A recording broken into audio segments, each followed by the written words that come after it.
again, welcome to Amazing African Spotlight, where we bring you the most inspiring and game-changing stories of African entrepreneurs, innovators, and change makers. I am Temidaya Christy Efumi, and I'm your host on this storytelling series. Now, imagine knowing that when you pay the price to look cute in a nice African-made bubu, like the one I'm putting on, knowing that just paying for that also means that you're funding the education and educational materials of a young school child in Africa. Isn't that a mind-blowing feeling? So that's why I'm excited to introduce to you today our guest, Amarachukwu Nwokokoro. That's an interesting name. I hope I really pronounced it well. Yeah, you did. She's the amazing founder of Lilies Africa and Iruka. She's the brain behind Africa's first buy one, give one fashion brand.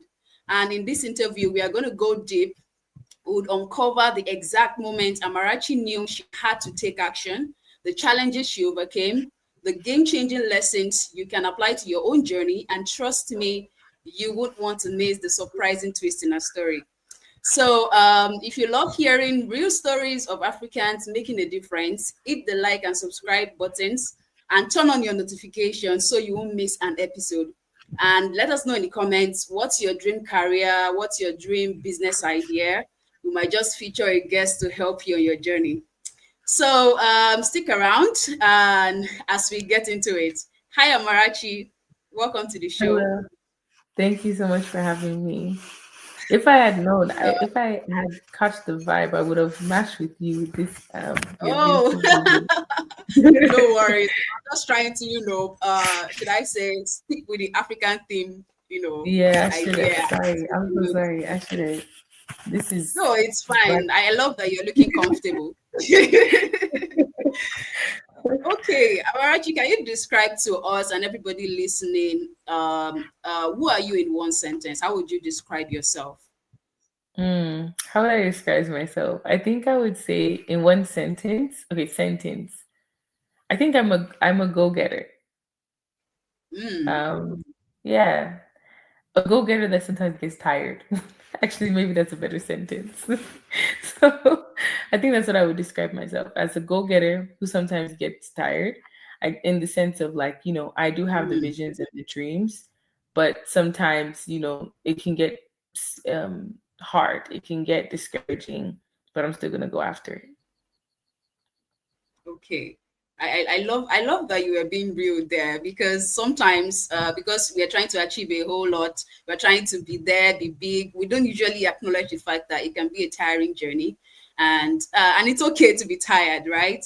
Okay, so moving on to the next question. If someone were to make a movie about your life, what do you think the title should be? Okay, if somebody was gonna make a movie about my life, wow. Hey, okay, I think it would be called, no. Yeah, okay. Maybe like that small girl, big God kind of Hmm. vibe. I think that would be a good title, because it, like, yeah, my I feel like my life has been a lot of up and downs, and what the world sees most times is, oh, the good, but there is a lot of crazy, and you can only get through all those things with God. So I think I would just call it Small Girl Big God. Small girl, big card. Okay, that's interesting. I might just watch. Okay. But then what's one sentence that best describe your journey so far? I know you're coming from somewhere, what would you how would you describe how far you've come over the years? um how would I describe it, or a sentence? Yes, in a sentence. Okay, I think in a sent or okay, maybe like two sentences. I think Okay. the way I would describe it is, I mean, the same thing I've said, like, in the sense of, the journey has been really hard. Like, it's one that you have to really believe. I don't know. Can you hear me? It looks like it's breaking. You can hear me, right? Oh yes, I can hear you. Okay. So if the journey has been like very hard in the sense of, you know, I'm in an industry that is not very like popular. So social impact, and then yes, I'm in the fashion industry, but my fashion is fashion with a twist, where it's like still social impact. So a lot of people don't really understand your brand. It's hard to staff, it's hard to get vendors. Having a business in Nigeria is hard. So like I think I'll just say that the journey has been hard, but it's worth it. The journey Mm. has been hard, but definitely worth it.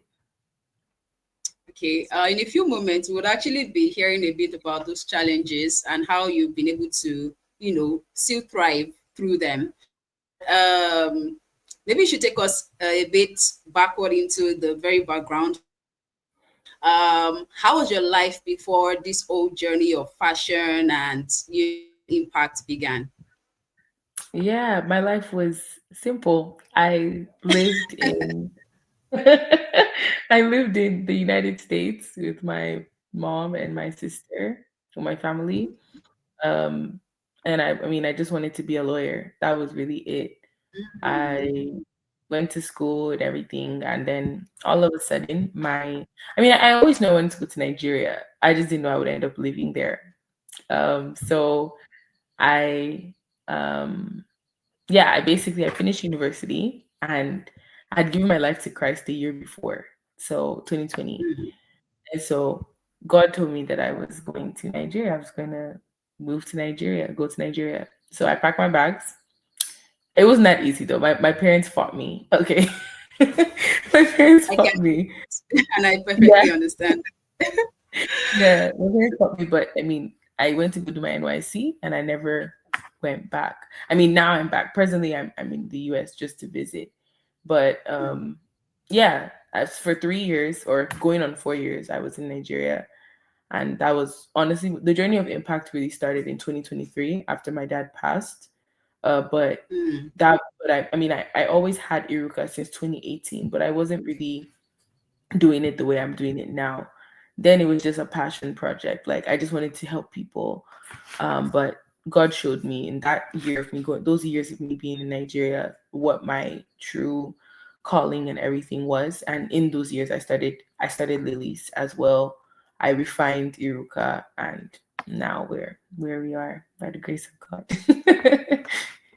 wow, wow! It's so exciting to hear about how God was really, really crucial to your journey from the beginning Yes. till now. And like I wish God could do more of that. Send some young diasporans back to their countries in Africa to create massive change. And I'm so glad that you are doing so much of that. But when was the exact moment you knew you had to start Iruka or and Lilies Africa? And maybe also you could tell us a bit about these two should I call them enterprises or Mhm. NGO enterprise? Tell us a bit about it and tell us the exact moment you knew you had to start. Okay, yes, definitely. So Iruka actually dates back to 2018. I Mm, was 2018, I was 19. And I before then I had a fashion brand. So I've always wanted to do fashion, but it was like a t-shirt brand, like a t-shirt printing brand, and it was called African Apparel. I was just a secondary school student or high school student that wanted to make money, and I liked my African, I guess, ness, even though I didn't really fully understand it then. I just knew I was African, right? And so I started selling T-shirts. And so that 2018 summer, so that's like around June, we went to Nigeria for summer break, right? Because we were off from school. And when we went, I noticed like, oh, people are really suffering. Like I think we passed somewhere and there were like people who were like begging. And I guess 17, 18-year-old me saw that and was like, like I wanted to do something about it. I remember going home and telling my parents I wanted to start like an NGO or something to help people. And in that living room was where the name Iruka came from. Iruka is my mom's nickname. Her name is Inkiruka. So most people that mm, answer Iruka. they answer Iruka. So that was where Iruka came from, and it means the future is bright, or what's in front is great. And so that's where it started. Like I said, I didn't really start being very active with Iruka till 2023. We started doing things since 2018, right?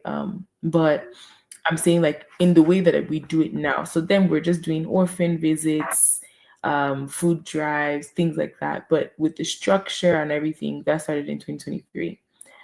With Lilies, I started Lilies when I was during NYSC. I used my Alawi money to start my business, my 33K. The Yeah. Alawi that everybody claims is not enough. Okay. I used my 33K to go to Abeokuta, and this is I had just moved to Nigeria, so I mean I don't know anywhere, but I found out how to get to Abeokuta, and I was doing my NYC redemption camp, so it made it easy to go to Abeokuta. I got on a bus, I went to Abeokuta. I didn't even know. Thank God I didn't get kidnapped or lost, but I shall went to that market.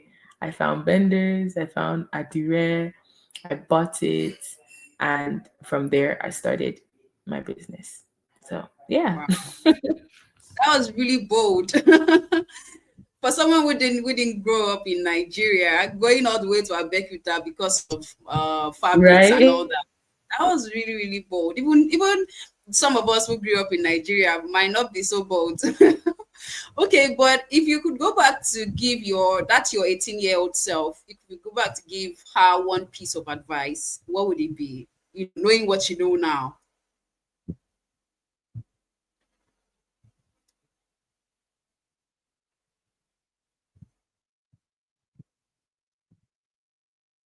Sorry, my mom walked in.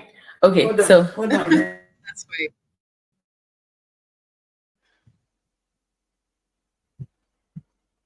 sorry about that. Oh, you're If I still could give my, muted. Okay. can you hear me now? Yes, yes. Okay, great. Sorry about that. If I could give my 18-year-old self advice, I would say pray before you start your business, my dear. And then also do research. Aside from praying, do research because I just started because of like enthusiasm, which is cool. But I made so many mistakes and I had so many setbacks. And like, if I had done my research, some of the mistakes I made, I wouldn't have. I think because of my nature, there's this tendency to just start rather than chill, do research, let it be good. It's okay if it at least takes a year for you to get the things you need and do what you need to do first before starting the business. Research how everything, study other people's businesses that are similar to yours. Because it wasn't until Mm, things not working that I then realized, okay, I need to sit down and figure out how to make it work. So mm, um, I think I'll say that. Do the research, pray. Because I remember there was one time when I was so frustrated with the business, losing so much money, vendors making me cry. And I remember God telling me, I didn't tell you to go to Abeokuta. And I was like, excuse me? Like, because you would just think Abeokuta Adire, duh. But now my vendors are not even in Abeokuta, they're in Lagos. So if I had just come down and done my research, I think I would have been less stressed. mm. Okay. Prayer and research. I hope Yeah. everybody, got that particular point. It's so important. Don't just jump in because of passion or because you want to see change. Pray, take your time to pray, take your time to do proper research, and you'll be more strategic in your moves. Okay, but can you tell us a time you felt like giving up, through Yeah. this? Definitely. I mean, there are several times. This is me being transparent. There are several times I feel like giving up. Even last week, I wanted to give up because the business was Wow, stressing me out. interesting. I want to hear about Yeah, it. yeah. Okay, so like I said, one of the biggest issues that anybody in the fashion industry, anybody in a business in Nigeria faces is vendors. If you're not doing a business that you have to literally directly deal with people who have to make things for you, you're probably chilling. But we that have to deal with vendors, especially Nigerian ones, that in this country, if they make a mistake, you can't get a refund. You have to take up the cost and things like that. It gets really frustrating, especially when you feel like you're spending so much money and you're not getting anything out of it, or getting the return you'd like actually. So I think I'll just say, yeah, I mean, there's plenty of times I feel like giving up, but one thing I always say is people will say yes because of your yes. So as much as I want to give up, there are people who will benefit from Lilies and benefit from me saying yes. Not only the girls, not only the customers that we have, but also the people that see that I'm able to go after a dream will feel like they can dream too. So me saying yes is me saying no rather is not worth it. Mm, mm. Before I go to my next question, a quick question came to mind. Mhm. It's quite a unique idea that I know people do. It's already common that you have small businesses, or maybe when you go to a restaurant or a cafe, you buy a cup of coffee, you drop a coin for A charity and tip. all of that. Yeah, This is the first time I'm hearing about the this same model being used in fashion. So how did you come up with that idea? Like, I'm just curious. It's not part of my pre-planned questions, no, to be that's honest, but fine. Yeah, come up with the idea that, okay, if you buy a piece of clothing, then you can fund maybe that clothing, shoes, or school fees or something for somebody who is less privileged. definitely.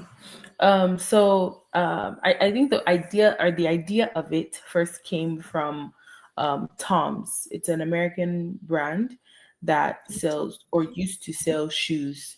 When you buy a shoe, you help a child in Argentina. I started to do my research and seeing that there were other companies like this as well too. There's Life Straw, where when you purchase one of their cups, they have filters and they give water to community underprivileged communities as well, or different things like this, right? And I noticed that it's only white people, with all due respect, it's only white people that are doing these things for Africans. So what happens to Africans that can actually help themselves? So that's when I Mm, realized, okay, there is no, and I've done the research. Sorry, there is no African fashion brand buy one give one. We're the first. So I mean, maybe there are other fashion brands that are giving back as their CSR, but this is not our CSR. This is in our model. Like, this is not mm, CSR. This is what the brand does. So when you purchase, you help a girl to school, and that's by we've made the prices in a way that the percentage of the clothing is going to a percentage of the price is going to directly to the girl's school fees or the girl's school uniform or the school's renovation itself as well. mm, mm. Okay. Okay, it's quite interesting. I think this is a lesson for most of us Africans that we could actually ship ideas. You don't have to come up with an original idea in quotes, to do something. There are things that are already working in other continents that we can actually ship in here and just tailor it to our own unique situation. So I Yes. think that was very, very genius. Okay, so but what was the single best decision you've made so far in your business and career? The single best decision I've made. Hmm. I think I'll say hiring. I'll say that like not doing it alone. I feel like a lot of people are quick to not want to hire because they feel like they're a small business, or they don't want to hire because they feel like I can do it myself. But I've seen that hiring makes things go faster, and hiring well as well makes things go faster. So I try to, I guess, implement that. I don't have like a huge team, but I have a team that helps me. And when I've seen definite growth in having a team that actually helps you, so that way it Mm, makes things faster and you get to your goal quicker. mm. So you're saying that every entrepreneur should actually take note of the people they hire. And I completely Definitely. agree. People is also crucial to any enterprise, even whether it's an NGO.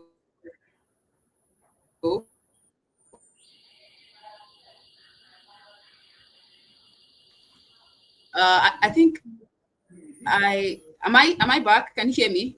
Yes, yes. Can you hear me? Okay, cool. Yeah, I was saying that people, as you said, truly are one of the most crucial parts of any successful enterprise. And I'm glad that you're sharing that with everyone listening right now. But we're already wrapping up this session. It's gonna. I should have mentioned to everybody watching that this was going to be a quick one. But I would like to hear your more like your advice or your thoughts for Africans. So if you could teach one success principle to every young African, what would that be?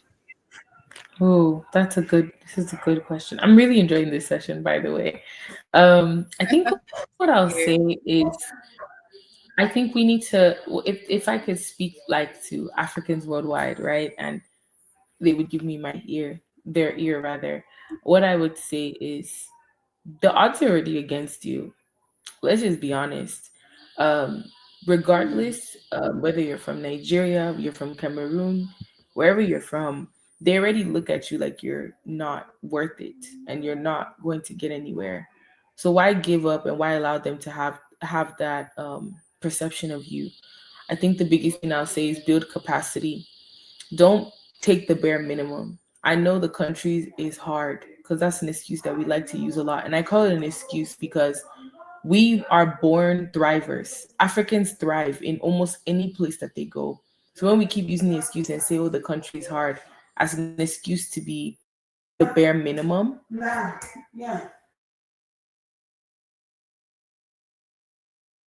Oh, please go ahead, regardless of your can you hear mom. me? Okay, yes. It's all part of Yeah. it. And an excuse. Can you guys hear me? Can you hear me? Yes, I can hear you. Yeah. Yes. So using that as an excuse to like do the bare minimum, using that as an excuse to not go after things, I think is terrible. And I think we need to definitely build capacity and be better than they think that we're going to be. That's what I would definitely advise. Build capacity and go to the heights that they think that you'd never attain. Because the moment we do that, we'll keep on being the statistics. I mean, look at Africans in every area, every country they go to, they're doing far and beyond. So even if you're an Mm. African that lives in Africa as well too, it's so important that you build capacity. Don't stay at the minimum. If you're in the fashion industry, if you're in the nonprofit space, banking, law, cooking, hairstyling, makeup artistry, whatever, entertainment, be the best. Don't accept bare minimum. Maintain, do the research, go to school, get the certificates. There are free certificates online. Build yourself, be the best.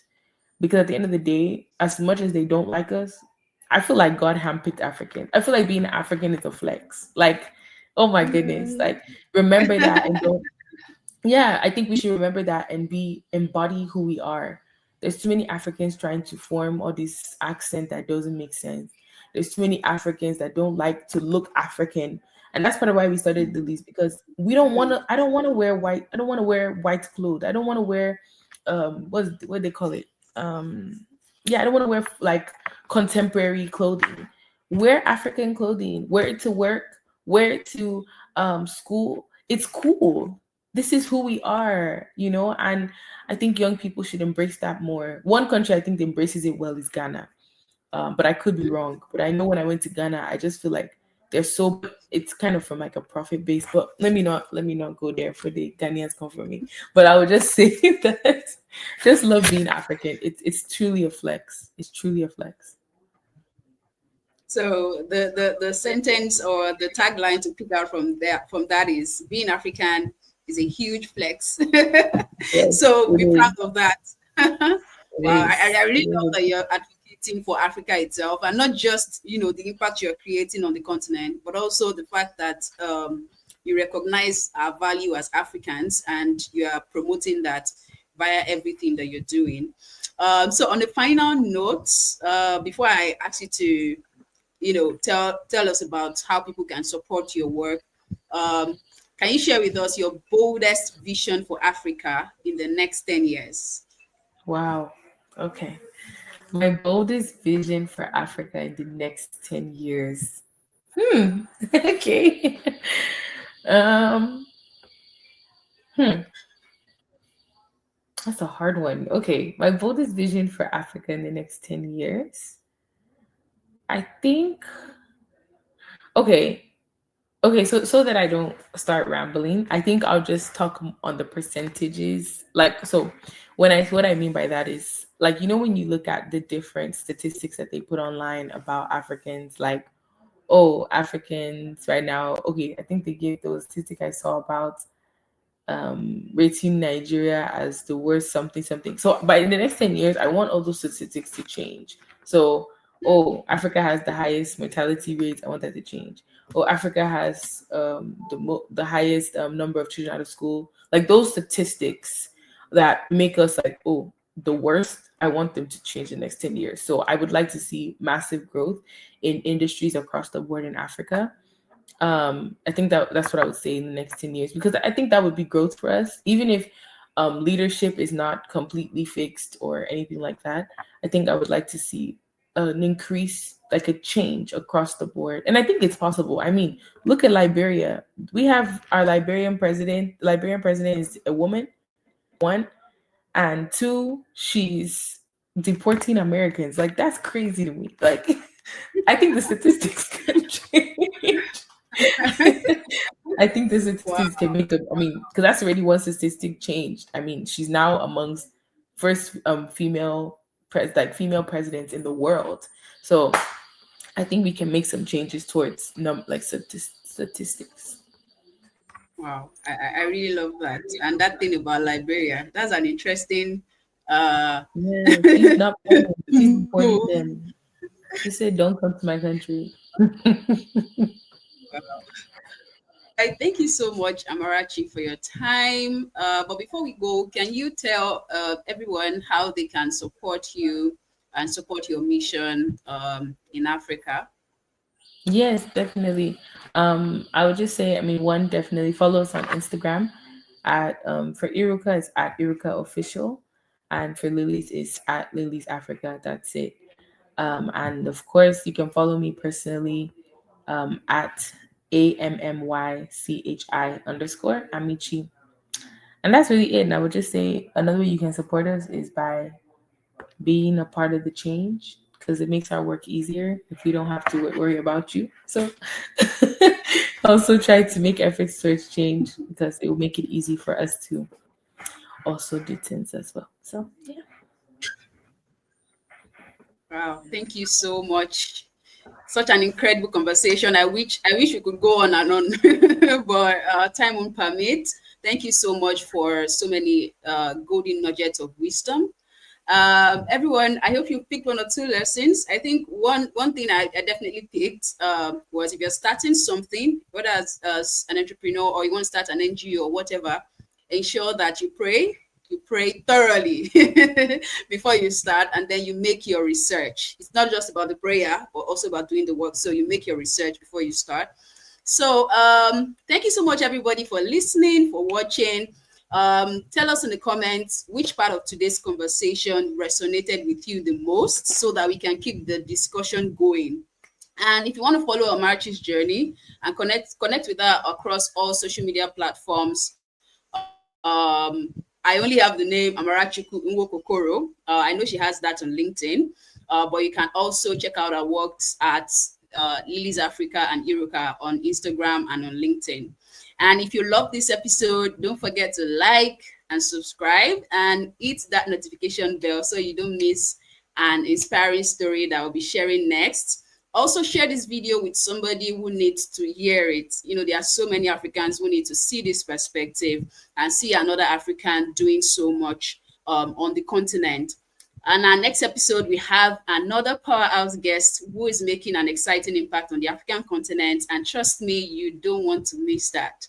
So until next time, keep making impact and transforming the African continent for good. See you in the next episode. Bye.